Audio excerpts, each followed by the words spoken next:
Good evening. Welcome to doctors time. శరీరంలోని కీళ్లు వ్యాధిగ్రస్తం కావటాన్ని osteo arthritis అని అంటారు. ఆస్టియో అంటే ఎముక, ఆర్థరైటిస్ అంటే వాపు లేదా ఇన్ఫ్లమేషన్ అని అర్థం. చేతి వేళ్ల కనుపులు, వెన్నుపూస, తుంటి ప్రదేశం, కాలి బొటనవేళ్లు తదితర ప్రదేశాలలో ఈ వ్యాధి లక్షణాలు కనిపించే అవకాశం ఉన్నప్పటికీ మోకాళ్లలోనే ఆస్టియో ఆర్థరైటిస్ ఎక్కువగా కనిపించడానికి కారణం మోకాళ్ళు ఎక్కువగా అరుగుదలకు గురి కావటమే. వీటికి ప్రధాన కారణాలేంటి? ఎలాంటి జాగ్రత్తలు తీసుకోవాలి? హోమియోపతిలో ఎలాంటి చికిత్స ఉంది? ఇలాంటి మరిన్ని విషయాలు హోమియోకేర్ ఇంటర్నేషనల్ వైద్యులు డాక్టర్ కుముద్ గారిని అడిగి తెలుసుకుందాం. అలాగే మీరు కాల్ చేసిన నంబర్లు 04023310680 and 716. Hello doctor. హలో. ముందుగా చెప్పండి, అసలు ఆస్టియో ఆర్థరైటిస్ అంటే ఏంటి, ఎలాంటి రీజన్స్ ఉంటాయి? సో మన బాడీ లోపల మస్క్యులో స్కెలిటల్ సిస్టమ్ అనేది ఉంటుంది. ఈ మస్క్యులో స్కెలిటల్ సిస్టమ్ అంటే మన బాడీ లోపల మల్టిపుల్ జాయింట్స్ అనేది ఉంటుంది. కరెక్ట్గా మన బాడీకి ఒక స్ట్రక్చర్ ఇవ్వడానికి బోన్స్ అంటే బొక్కలు అండ్ ఆ బోన్స్కి కరెక్ట్గా జాయింట్స్ అనేది ఫామ్ చేయడానికి మసిల్స్, మళ్ళీ టిష్యూస్, సాఫ్ట్ టిష్యూస్ అనేది ఉంటుంది. సో ఎప్పుడైతే ఒక జాయింట్ ఫామ్ అనేది అవుతుందో దానిపైన కరెక్ట్గా దానికి ప్యాక్ చేయడానికి ఒక లేయర్ అనేది ఉంటుంది. ఎప్పుడైతే ఈ లేయర్ మధ్యన జాయింట్స్ మధ్యన రెండు బోన్స్ ఏదైతే ఉంటుందో దాని మధ్యన ఒక కార్టిలేజ్ అనేది ఉంటుంది. ఆ కార్టిలేజ్కి మనం కుషన్ స్ట్రక్చర్ అనేది అంటూ ఉంటాము. ఇది జనరల్గా కార్టిలేజ్ అనేది మోకాళ్ళలో స్పెషల్గా ఒక ఏజ్ వచ్చిన తర్వాత ఫాస్ట్గా అరగడం అనేది జరుగుతుంది. సో ఎప్పుడైతే ఈ కార్టిలేజ్ మోకాళ్ళ లోపల అరుగుతుందో మనం దానికి ఆస్టియో ఆర్థరైటిస్ అనేది అంటూ ఉంటాం. కాకపోతే జనరల్ టర్మ్స్లో మన బాడీ లోపల ఎప్పుడైతే ఈ జాయింట్స్ మధ్యన, జాయింట్స్ లోపల, జాయింట్స్ పైన ఎప్పుడైతే వాపు ఉంటుందో అది ఏ ప్లేస్ అయినా సరే మనం దానికి ఆర్థరైటిస్ ప్రాబ్లం అనేది అంటూ ఉంటాము. ఆర్థర్ అంటే ఈ మస్క్యులో స్కెలిటల్ సిస్టంలో ఎక్కడైనా కూడా ఏ ప్లేస్కి కూడా మనం ఆర్థర్ అనేది అంటాము. అదే ఐటిస్ అంటే ఇన్ఫ్లమేషన్ అంటే వాపు. సో ఎప్పుడైతే ఈ మస్క్యులో స్కెలిటల్ సిస్టమ్ లోపల బోన్స్ మరి ఈ సాఫ్ట్ టిష్యూస్ ఏదైతే ఉంటుందో ఎక్కడైనా కూడా వాపు ఉన్నది అంటే మనం జనరల్గా దానికి మెడికల్ టర్మ్స్లో ఆర్థరైటిస్ అనేది అంటూ ఉంటాం. అదే మనకు అరగడం అనేది బోన్స్లో జరుగుతుంది అంటే మనం దానికి ఆస్టియో ఆర్థరైటిస్ అనేది కరెక్ట్గా అంటూ ఉంటాం. ఆస్టియో ఆర్థరైటిస్ ఎక్కువగా మోకాళ్ళలో జరుగుతుంది. సో మోకాళ్ళలో ఆస్టియో ఆర్థరైటిస్ రావడానికి కారణాలు ఏంటంటే మన బాడీది పూర్తిగా బరువు అనేది వెయిట్ బేరింగ్ జాయింట్, నీ జాయింట్స్కి అంటే మోకాళ్ళకి మనం అంటూ ఉంటాం. సో మనం నార్మల్గా ఎప్పుడైతే నిలబడతామో మన బాడీ వెయిట్ అనేది పూర్తిగా మన మోకాల్పై ఉంటుంది. మనం నార్మల్గా కూర్చున్నప్పుడు అది మన లో బ్యాక్ అంటే హిప్స్ ఏదైతే జాయింట్స్ ఉంటుందో లో బ్యాక్ మరి హిప్స్ పైన ఉంటుంది. కాకపోతే వాకింగ్ చేసేటప్పుడు నార్మల్గా ఏదైనా మూవ్మెంట్ చేసినప్పుడు మోకాలు అనేది అన్నిటికంటే ఎక్కువగా బరువు అనేది యాక్సెప్ట్ అనేది చేస్తుంది అండ్ ప్రాపర్గా మన బాడీకి డిస్ట్రిబ్యూషన్ అనేది ఉంటుంది ఈ మోకాళ్ళ వల్ల. మోకాళ్ళ లోపల ఎప్పుడైనా కూడా ప్రాబ్లం ఉన్నదంటే డెఫినెట్గా ఒక పర్సన్కి వాకింగ్లో ఈవెన్ చూసే వాళ్ళకి కూడా అర్థం అవుతుంది వాకింగ్లో ఎక్కడో తేడా అనేది ఉన్నది. సో జనరల్గా మీ డాక్టర్ దగ్గర వెళ్ళినప్పుడు మీకు డాక్టర్స్ చెప్తారు మీ మోకాలు అరిగినాయి అంటే ఈ బోన్స్ మధ్యన రెండు బోన్స్ ఏదైతే ఉంటుందో దాని మధ్యన కార్టిలేజ్ అనేది అరగడం జరుగుతుంది. దానివల్ల జాయింట్ స్పేస్ అనేది తగ్గిపోతుంది. సో జనరల్గా ఈ ప్రాబ్లం జరిగినప్పుడు మోకాళ్ళ లోపల ఆస్టియో ఆర్థరైటిస్ ఉన్నది అని మనం అంటూ ఉంటాం. ఓకే అండి, మెయిన్గా అంటే మరి ఆర్థరైటిస్ అంటే ఏంటి, ఇది ఎస్పెషల్లీ ప్రెగ్నెన్సీ విమెన్లో ఎలా ఉంటుంది? సో జనరల్గా ప్రెగ్నెన్సీలో వెయిట్ అనేది పెరగడం నార్మల్గా జరుగుతుంది. సో ఎప్పటికైనా కూడా ఆర్థరైటిస్ ఏ ఏజ్లో అయినా సరే ఏ టైంలో అయినా సరే జనరల్గా జరుగుతుంది. కాకపోతే మనం ఎక్కువగా చూసేది కాల్షియం, విటమిన్ D3 తక్కువగా ఉన్నప్పుడు 40 ఇయర్స్ తర్వాత లేకపోతే 50 ఇయర్స్ తర్వాత ఎప్పుడైతే మన బాడీ లోపల డీజనరేషన్ న్యాచురల్గా కూడా ఒక ఏజింగ్ ప్రాసెస్ అనేది స్టార్ట్ అవుతుంది. ఒక ఏజింగ్ ప్రాసెస్ అంటే 40 to 50 ఇయర్స్ మధ్యన మన బాడీ లోపల ఉన్న కణాలు అంటే సెల్స్ ఏదైతే ఉన్నాయో అది కొత్తగా రావడం అనేది తగ్గిపోతుంది. వచ్చినా అది చాలా స్లోగా రావడం అనేది జరుగుతుంది. ఈ ప్రాసెస్కి మనం ఏజింగ్ ప్రాసెస్ అనేది అంటూ ఉంటాం. మరి ఆర్థరైటిస్ అనేది చిన్న ఏజ్లో వస్తుందా? ఎస్, కొంతకాలం కాలంలో జనరల్గా మనం చూసేది ఆర్థరైటిస్ అనేది చిన్న ఏజ్లో కూడా మనం చూస్తున్నాం. లాస్ట్ ఒక 5 to 10 ఇయర్స్లో ఇది చాలా ఎక్కువగా ఇంక్రీజ్ అయింది. దానికి ఆడవాళ్ళలో చెప్పాలంటే ఒక రీజన్ వచ్చేసి ప్రెగ్నెన్సీ. జనరల్గా ప్రెగ్నెన్సీలో ఎక్కువగా వెయిట్ అనేది ఇంక్రీజ్ అవ్వడం వల్ల మోకాళ్ళ పైన బరువు అనేది ఎక్కువగా పడుతుంది. దీనివల్ల ఏదైతే కార్టిలేజ్ ఉంది, 2 బోన్స్ మధ్యన ఏదైతే కార్టిలేజ్ ఉందో అది ఎక్కువగా ప్రెస్ అనేది అవుతుంది. దానివల్ల ఈ కార్టిలేజ్ డీజనరేషన్ స్టార్ట్ అవ్వడం అనేది జరుగుతుంది. సో ఎవరికైతే ఎక్కువగా ఆల్రెడీ వెయిట్ ఎక్కువగా ఉన్నారో, వాళ్ళ హైట్ ప్రకారంగా వెయిట్ ఎక్కువగా ఉన్నారో, అలాంటి వాళ్ళు స్పెషల్గా అమ్మాయిల కేసులో, ఆడవాళ్ళ కేసులో ప్రెగ్నెన్సీ ఉన్నప్పుడు హెవీగా వెయిట్ అనేది ఇంక్రీజ్ ఎప్పుడైతే అవుతుందో వాళ్ళకి ఫ్యూచర్లో లేకపోతే ప్రెగ్నెన్సీ టైంలో ఈ ఆర్థరైటిస్ వచ్చే ఛాన్సెస్ అనేది వస్తుంది. దీని తర్వాత సపోజ్ వాళ్ళకు కొంతకాలం తర్వాత వెయిట్ లాస్ అనేది జరగకపోయినప్పుడు కంపల్సరీ ఈ ఆర్థరైటిస్ అనేది ఇంక్రీజ్ అయ్యే ఛాన్సెస్ అనేది డెఫినెట్గా ఉంటుంది. ఓకే అండి, మరి గౌటీ ఆర్థరైటిస్ అంటే ఏంటి, వీటికి రీజన్స్ ఎలా ఉంటాయి? సో జనరల్గా ఆర్థరైటిస్లో మనం ఎక్కువగా చూసేది ఆస్టియో ఆర్థరైటిస్, దాని తర్వాత రూమటోయిడ్ ఆర్థరైటిస్, దాని తర్వాత గౌటీ ఆర్థరైటిస్. సో జనరల్గా గౌటీ ఆర్థరైటిస్ అంటే ఎప్పుడైతే మన బ్లడ్ లోపల యూరిక్ యాసిడ్ అనేది ఎక్కువగా అవుతుంది, దానివల్ల జనరల్గా మన చిన్న చిన్న జాయింట్స్ ఏదైతే ఉంటాయి, స్పెషల్గా పాదాల లోపల ఏదైతే జాయింట్స్ ఉంటుందో, మన బిగ్ టో అంటే ఏదైతే మన టోస్ అనేది ఉంటుంది, వేల్ అనేది ఉంటుందో పాదాల్లో, జనరల్గా దాంట్లో కొన్ని యూరిక్ యాసిడ్వి క్రిస్టల్స్ అనేది ఫామ్ అయిపోతూ ఉంటుంది. పెయిన్ వచ్చినప్పుడు ఎప్పుడైతే పేషెంట్ ఎగ్జామిన్ చేస్తూ ఉంటారో వాళ్ళకి కొన్ని లంప్స్ ఉన్నట్లు కూడా అర్థమవుతుంది. సో ఎప్పుడైతే యూరిక్ యాసిడ్ క్రిస్టల్స్ అనేది ఫామ్ అయ్యి మన జాయింట్స్ లోపల, స్పెషల్గా ఇది చిన్న జాయింట్స్ అంటే మన వేళ్ళు అండ్ కాళ్ళ లోపల ఉన్న టోస్లో, సో ఎప్పుడైతే ఇది జరుగుతుంది మనం దానికి గౌటీ ఆర్థరైటిస్ అనేది అంటూ ఉంటాం. సిమ్టమ్స్లో ఎక్కువగా సడన్గా పెయిన్ రావడం అండ్ ఏ ప్లేస్లో అయితే పెయిన్ ఉందో దాంట్లో ఎక్కువగా రెడ్నెస్ అంటే ఇన్ఫ్లమేషన్. ఆర్థరైటిస్ లోపల ఎప్పుడైతే ఎక్కువగా వాపు ఉంటుందో ఈ రెడ్నెస్తో పెయిన్ రావడం అనేది చాలా కామన్గా జరుగుతుంది. అండ్ గౌటీ ఆర్థరైటిస్ ఉన్నప్పుడు ఈ రెడ్నెస్ మరి పెయిన్ అనేది విపరీతంగా ఉంటుంది. కొన్ని అవర్స్ వరకు ఒక పర్సన్ అనేది భరించలేని పెయిన్ అనేది ఫీల్ అనేది అవుతూ ఉంటారు. సో ఈ పెయిన్ అనేది జనరల్గా మనం గౌటీ ఆర్థరైటిస్ పెయిన్ అనేది అంటూ ఉంటాము. అండ్ ఈ గౌటీ ఆర్థరైటిస్లో జనరల్గా యూరిక్ యాసిడ్ ఎప్పుడైతే ఇంక్రీజ్ అవుతుంది, యూరిక్ యాసిడ్ ఇంక్రీజ్ అవ్వడానికి ఒక రీజన్ అది కూడా ఉంటుంది, మన బాడీలో ప్రోటీన్ అనేది ఎక్కువగా ఉన్నది అండ్ ఆ ప్రోటీన్కి డైజెస్ట్ చేయడానికి ఏదైతే మనకు వర్క్ అవసరం ఉందో అది తక్కువగా జరుగుతుంది.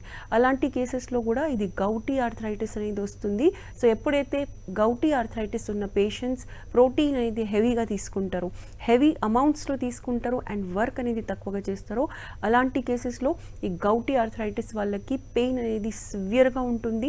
వాళ్ళకు కంపల్సరీ పెయిన్ కిల్లర్స్ వాడే అవసరం అనేది వస్తుంది. సో ఇది బేసిక్గా గౌటీ ఆర్థరైటిస్. కాకపోతే గౌటీ ఆర్థరైటిస్ పెయిన్ అనేది ఎప్పుడైతే సివియర్గా ఉంటుందో అప్పుడు డెఫినెట్గా పేషెంట్ ఎవరైతే ఉంటున్నారో వాళ్ళ డైట్ అనేది కరెక్ట్గా మానిటర్ అనేది చేసుకుంటూ ఉండాలి. ఎలా ఉండాలి డైట్ వీళ్ళకి? ఎస్, సో జనరల్గా ఆర్థరైటిస్లో ఆస్టియో ఆర్థరైటిస్ అంటే మన కార్టిలేజ్ అనేది అరగడం జరుగుతుంది. అలాంటి కేసెస్లో కాల్షియం, విటమిన్ D3 ఇంకా ప్రోటీన్ అనేది ఎక్కువ అనేది మనం జనరల్గా తీసుకోవాలి. కాల్షియం, విటమిన్ D3 కోసానికి మేజర్గా మనము మిల్క్ అండ్ మిల్క్ ప్రోడక్ట్స్ అంటే పాల పదార్థాలు, స్పెషల్గా మిల్క్లో కాల్షియం, విటమిన్ D3 చాలా మంచి అమౌంట్స్లో ఉంటుంది. సో మనం ఎవరికైతే ఆస్టియో ఆర్థరైటిస్ ఉంటుందో వాళ్ళకి ఎప్పటికైనా కూడా హెల్దీ ప్రోటీన్స్ మరి కాల్షియం, విటమిన్ D3 కోసానికి మిల్క్ అనేది కంపల్సరీ. పాలు చాలా వినడానికి చాలా చిన్నగా కనిపిస్తుంది, కాకపోతే ఎవరైతే కాల్షియం డెఫిషియన్సీతో బాధపడుతున్నారో వాళ్ళకు ఈ ఆస్టియో ఆర్థరైటిస్ అంటే మోకాళ్ళ లోపల పెయిన్ అండ్ కార్టిలేజ్ అరిగిపోవడం అనేది చాలా ఫాస్ట్గా జరుగుతుంది. సో డెఫినెట్గా అది మనం కాల్షియం రిచ్ ఫుడ్స్ అనేది ఎక్కువగా చేయాలి. ఆస్టియో ఆర్థరైటిస్లో అగైన్ ప్రోటీన్ అనేది కొంచెం ఎక్కువగా తీసుకోవాలి. బికాస్ కార్టిలేజ్కి గ్రోత్ చేయడానికి మనకు ప్రోటీన్ చాలా చాలా ఇంపార్టెంట్ ఉంటుంది. అదే దీనికి ఆపోజిట్గా చెప్పాలంటే రూమటోయిడ్ ఆర్థరైటిస్ మళ్ళీ గౌటీ ఆర్థరైటిస్లో ప్రోటీన్ హెవీగా తీసుకున్నప్పుడు పెయిన్స్ అనేది విపరీతంగా ఎక్కువగా ఉంటుంది. కాబట్టి వాళ్ళు ఇలాంటి హెవీ ప్రోటీన్స్ అనేది తీసుకోవడం తక్కువ తీసుకుంటే గౌటీ ఆర్థరైటిస్ మరి రూమటోయిడ్ ఆర్థరైటిస్లో ఎక్కువగా బెనిఫిట్స్ అనేది కనిపిస్తూ ఉంటాయి. ఓకే అండి, మరి చిన్నపిల్లల్లో జువైనల్ ఆర్థరైటిస్ అంటారు కదా, అంటే ఏంటి? ఎలా గుర్తుపట్టాలి పేరెంట్స్? సో జనరల్గా ఈ ఆర్థరైటిస్ అనేది ఎప్పటికైనా కూడా చిన్న పిల్లల వచ్చినప్పుడు మనం దానికి జూవెనైల్ ఆర్థరైటిస్ అనేది అంటూ ఉంటాం. కాకపోతే చిన్న పిల్లల్లో ఆర్థరైటిస్ ఉందా లేదా, పేరెంట్స్ ఎలా గమనించాలి, పేరెంట్స్ ఎలా అర్థం చేసుకోవాలి, ఇది ఒక మేజర్గా ఒక ప్రాక్టికల్ ప్రాబ్లం అనేది ఉంటుంది. ఎప్పటికైతే కూడా మీ పిల్లల్లో వాళ్ళు జనరల్గా కొంచెం పడిపోయినా కూడా వాళ్ళకి హీలింగ్ అనేది ఫాస్ట్గా అనేది జరుగుతుంది. కాకపోతే ఈ జువెనైల్ ఆర్థరైటిస్లో పడిపోయిన తర్వాత హీలింగ్ ఫాస్ట్గా జరిగినా కూడా పెయిన్ సెన్సేషన్ అనేది చిన్నపిల్లల్లో ఉంటుంది. దానివల్ల వాళ్ళకి మూవ్మెంట్ అనేది తగ్గిపోతుంది. జనరల్గా మనం చూస్తూ ఉంటాము, చిన్నపిల్లలు ఎప్పటికైనా కూడా యాక్టివ్గా ఉంటారు, ఆడుకోవడం అనేది ఎక్కువగా ఇష్టపడతారు. కాకపోతే జువెనైల్ ఆర్థరైటిస్ ఉన్న పిల్లలు జనరల్గా ఎక్కువ మూవ్మెంట్ అనేది చేయరు, ఎక్కువగా అల్లరి పనులు అనేది చేయరు. బికాస్ వాళ్ళ జాయింట్స్ లోపల మల్టిపుల్ జాయింట్స్లో పెయిన్ అనేది ఉంటుంది, వాళ్ళు దానికి డిస్క్రైబ్ చేయలేకపోతారు. కాబట్టి జనరల్గా పేరెంట్స్ అనేది ఇలాంటి కేసెస్లో అర్థం చేసుకోకుండా దానికి ఏదో ఒక వేరే ప్రాబ్లం అనేది అనుకుంటూ ఉంటారు. కాకపోతే మీరు ఎప్పుడైతే జాయింట్స్ లోపల చిన్న పిల్లల్లో ఎక్కువగా వాపు కానీ రెడ్నెస్ ఉన్నది అని ఎక్కడైనా కూడా చూస్తున్నారు అంటే, రెడ్నెస్ అంటే ఒక చిన్న స్పాట్లో మాత్రమే రెడ్గా ఉంటుంది, అది జనరల్గా ఆర్థరైటిస్ ఉండే లక్షణాలు ఉంటుంది. సో జువెనైల్ ఆర్థరైటిస్ అనేది జనరల్గా చిన్న పిల్లల్లో రావడానికి ఆర్థరైటిస్ ఏదైతే ఉంటుందో మనం దానికి జువెనైల్ ఆర్థరైటిస్ అంటాము. లక్షణాలు వచ్చేసి చాలా రెడ్గా ఉండడం, ఒక బేబీ అనేది ఎక్కువగా యాక్టివ్ లేకపోవడం, ఇది చాలా ఇంపార్టెంట్ అనేది అబ్జర్వేషన్ పేరెంట్స్ చేయాల్సింది. డైట్ ఎలా ఇవ్వాలి వాళ్ళకి మరి? ఎస్. సో జనరల్గా చిన్న పిల్లల్లో ఆర్థరైటిస్ ఉన్నప్పుడు డెఫినెట్గా వాళ్ళకు ఒక హెల్దీ డయట్ అనేది మనం సజెస్ట్ చేస్తూ ఉంటాము. కొంతమంది చిన్న పిల్లలకి ఒక అలవాటు ఉంటుంది, పేరెంట్సే అలవాటు చేస్తూ ఉంటారు. వాళ్ళు హెల్దీ ఫుడ్స్ తీసుకోకపోయినప్పుడు వాళ్ళు డిమాండ్ చేసిన ఫుడ్స్ అనేది తీసుకుంటూ ఉంటారు. సో వాళ్ళు డిమాండ్ చేసే ఫుడ్స్ అనేది అన్హెల్దీ ఫుడ్స్ అనేది ఉంటుంది. అంటే ఎవరికైనా కూడా పేరెంట్స్ పిల్లలు సరిగ్గా ఫుడ్ తీసుకోకపోయినప్పుడు వాళ్ళు ఏదైతే డిమాండ్ చేస్తారో, వాళ్ళు ఏది కావాలి అని చెప్తారో అది జనరల్గా పేరెంట్స్ అలాంటి ఫుడ్స్ చిన్న పిల్లలకి ఇచ్చేస్తూ ఉంటారు. కాకపోతే వాళ్ళకి హెల్దీ అంటే ఏంటిది, అన్హెల్దీ అంటే ఏంటిది, ఇది వాళ్ళకి డిమార్కేషన్, ఒక డిస్క్రిప్షన్ అనేది కరెక్ట్గా వాళ్ళకి అర్థం కాదు. కాబట్టి ఎప్పటికైనా కూడా చిన్న పిల్లల్లో సపోజ్ మీకు జువెనైల్ ఆర్థరైటిస్ కన్ఫర్మ్ అయ్యిందంటే డెఫినెట్గా మీ డాక్టర్ అనేది కొన్ని బ్లడ్ టెస్ట్ అనేది చేస్తారు. దాంట్లో అర్థమవుతుంది అది ఎలాంటి ఆర్థరైటిస్ ఉంది, దాన్ని ఎగ్జాక్ట్ అది ఎంత హెవీగా ఉన్నది.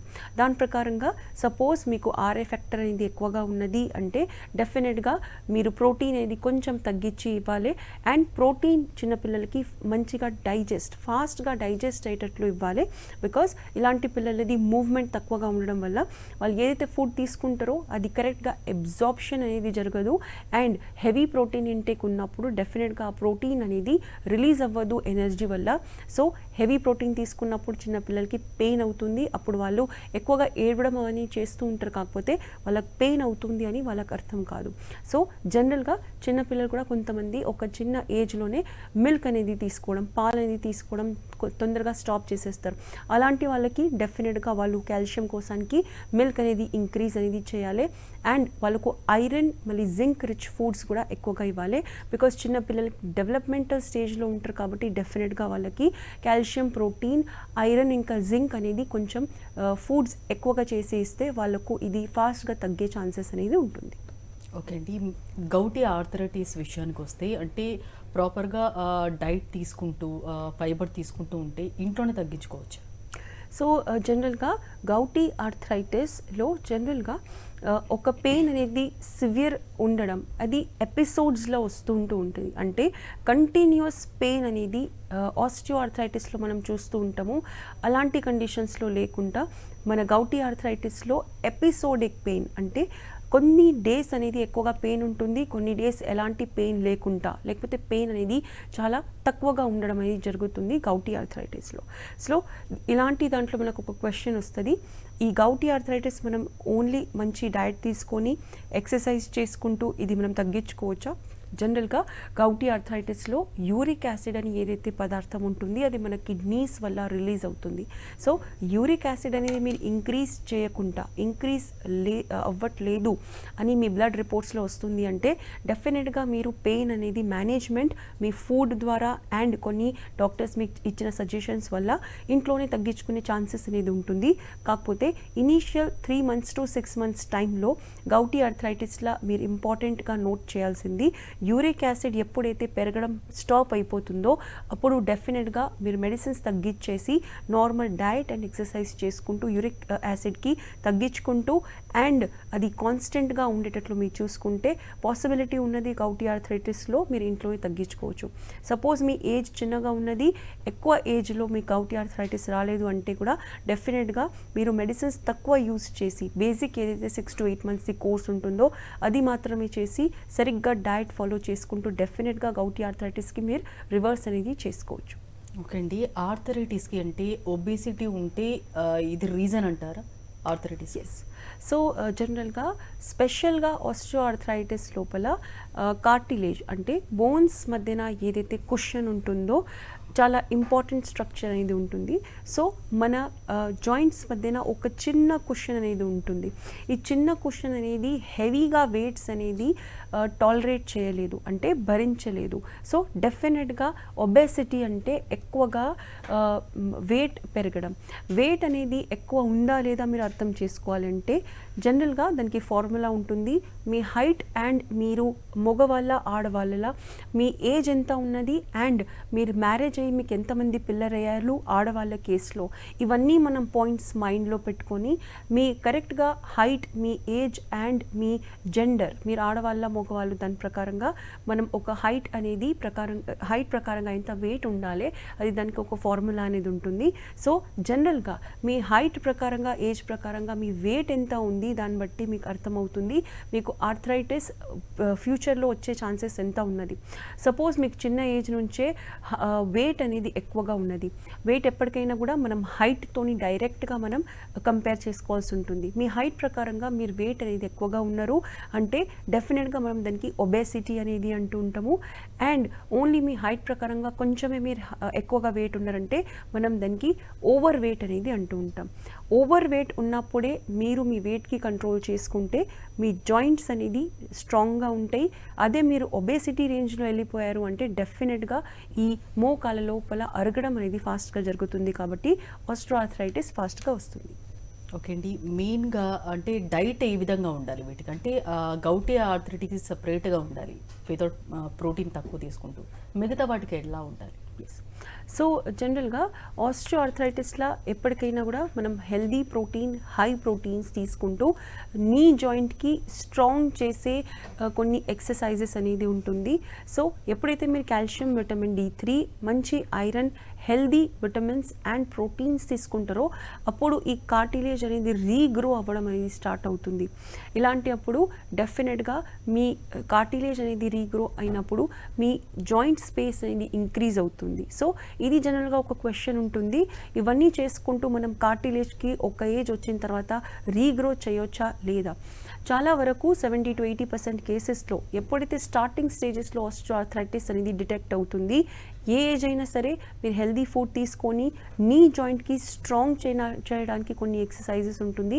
అది జనరల్గా మీ డాక్టర్ మీకు సజెస్ట్ చేస్తూ ఉంటారు. సో ఇవి రెండు మీరు కరెక్ట్గా చేస్తున్నారు అండ్ కొంచెం వెయిట్ మేనేజ్మెంట్ అంటే మీరు ఓవర్ వెయిట్ ఉన్నారు లేకపోతే ఒబేసిటీ ఉన్నది అంటే వెయిట్ కొంచెం తగ్గించుకోవడం స్టార్ట్ చేసినప్పుడు డెఫినెట్గా ఆస్టియోఆర్థరైటిస్లో కార్టిలేజ్ అనేది రీగ్రో అవుతుంది. దానివల్ల మీ ఆస్టియోఆర్థరైటిస్ కూడా తగ్గే ఛాన్సెస్ అనేది ఉంటుంది. సో డెఫినెట్గా డయట్ అనేది ఒక మంచి రోల్ అనేది ప్లే చేస్తుంది ఆస్టియోఆర్థరైటిస్లో. స్పెషల్గా ఆస్టియోఆర్థరైటిస్కి రివర్స్ చేయడానికి మీకు మంచి డయట్ ఉన్నప్పుడు అండ్ దీంతో పాటు మీ నీ జాయింట్కి, మోకాళ్ళకి మంచి స్ట్రాంగ్ చేసే ఎక్సర్సైజెస్ మీరు కరెక్ట్గా చేస్తున్నారంటే డెఫినెట్గా ఆస్టియోఆర్థరైటిస్లో మీకు మంచి ఇంప్రూవ్మెంట్స్ అనేవి ఉండే ఛాన్సెస్ డెఫినెట్గా ఉంటుంది. జనరల్గా ఆర్థరైటిస్ అనేది అంటే ఎవరిలో ఎక్కువ చూడొచ్చు, దట్టు రూట్ కాజ్ ఉండే ఛాన్స్ ఉందా? సో జనరల్గా ఈ ఆర్థరైటిస్ లోపల ఆస్టియో ఆర్థరైటిస్ అనేది ఒక డీజనరేటివ్ ప్రాసెస్ అంటే అరగడం జరిగే ప్రాసెస్ అనేది ఉంటుంది కాబట్టి 90% కేసెస్లో ఇది 35+. ఇంతకాలం ముందు 45+ ఏజ్ అనేది ఉంటుండే, కాకపోతే ఈరోజు ఈ ఏజ్ వచ్చేసి 35 లిమిట్ వచ్చేసింది. ఓకే అండి, కాలర్ కూడా లైన్లో ఉన్నారు. భద్రాచలం నుంచి కృష్ణ, మాట్లాడండి, మీ సమస్యను చెప్పండి. డాక్టర్ గారు నమస్తే అండి. సార్ నమస్తే, చెప్పండి మీ ప్రాబ్లం చెప్పండి. మేడం మా మిస్టర్ 35 ఇయర్స్ మేడం.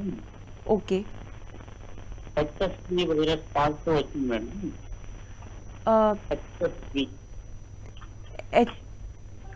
మళ్ళీ చెప్పండి. కృష్ణ గారు మళ్ళీ చెప్పండి మీ సమస్యని, డాక్టర్ గారు వింటున్నారు, మళ్ళీ చెప్పండి మేడం.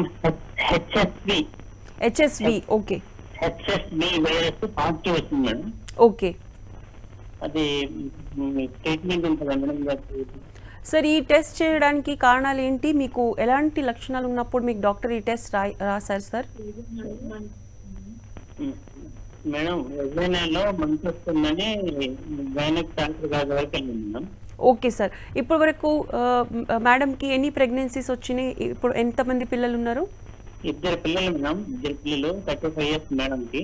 ఓకే, సైకిల్ అనేది రెగ్యులర్గా ఉన్నదా? Monthly cycle? Regular madam, regular. Okay sir, okay. ఇది కాకుండా వేరే ఏమైనా ప్రాబ్లమ్స్ ఉన్నాయా? వేరేం ప్రాబ్లమ్స్ లేదు. థైరాయిడ్ పర్సెంటేజ్ ఉంది మేడం. Okay sir, fine. నేను మీకు ఆన్సర్ ఇస్తాను సార్.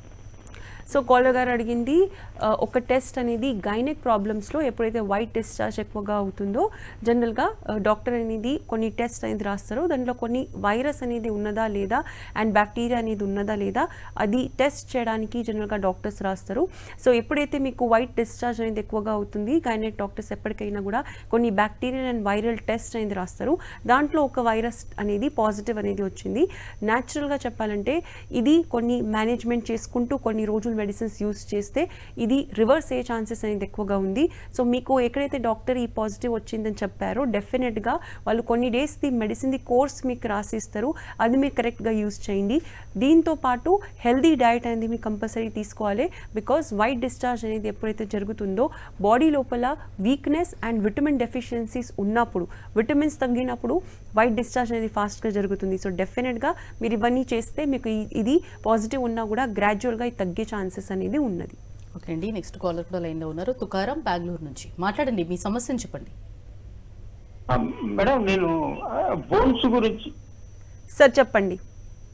మేడం ఈ ఆర్థోపెడిక్ లో వచ్చి కాళ్ళు కాడ మిడియల్ దగ్గర నుంచి కానీ పైన ఫింగర్స్ కాడ కానీ ఒక అంటే ఇది కావడం కానీ నొప్పి రావడం కానీ పెయిన్ రావడం కానీ, రైట్, అదే విధంగా పైన మజిల్స్ ఉంటుంది కదా మేడం పాదాల పైన, ఎస్,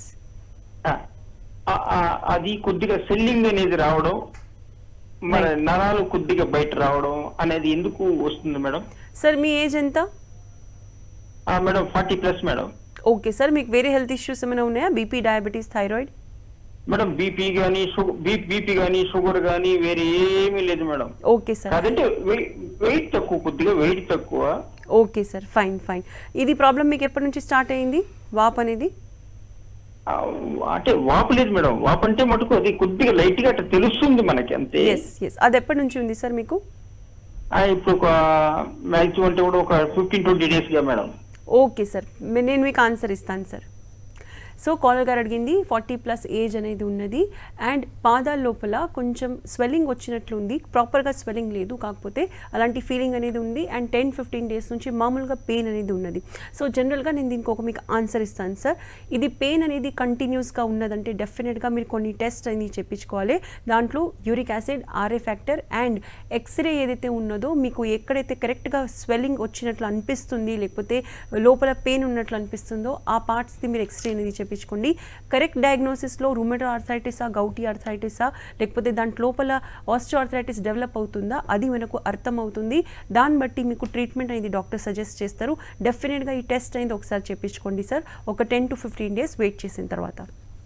ఓకే అండి, మెయిన్గా ఇవన్నీ రాకుండా ఉండాలంటే ఎలాంటి జాగ్రత్తలు తీసుకోవాలి? లైఫ్ స్టైల్ మోడిఫికేషన్ ఎలా చేసుకోవాలి? సో జనరల్గా ఆర్థరైటిస్ రాకూడదు అంటే ఒక బ్యాలెన్స్డ్ డయట్ అనేది చాలా చాలా ఇంపార్టెంట్ ఉంటుంది.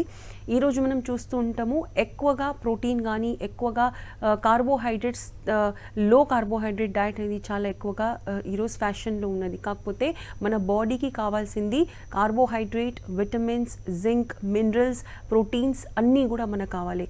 మ్యాక్రో న్యూట్రిషన్ నుంచి మైక్రో న్యూట్రిషన్ వరకు. ఎప్పుడైతే మన బాడీ లోపల హెల్దీ ఫుడ్ అనేది మనం తీసుకుంటాము, టైంకి ఫుడ్ తీసుకుంటాము, మన బాడీకి ఎంత అవసరం ఉంది అంతే తీసుకుంటాము, ఫిజికల్గా యాక్టివ్ ఉంటాము, సన్లైట్ ఎండ అనేది కరెక్ట్గా తీసుకుంటాము, ఇవన్నీ కండిషన్స్ ఉన్నాయి అంటే డెఫినెట్గా మీకు ఆస్టియోఆర్థరైటిస్, రుమేటో ఆర్థరైటిస్, గౌటీ ఆర్థరైటిస్ ఎలాంటి ఆర్థరైటిస్ కూడా రావడానికి ఛాన్సెస్ చాలా తక్కువగా ఉంటుంది.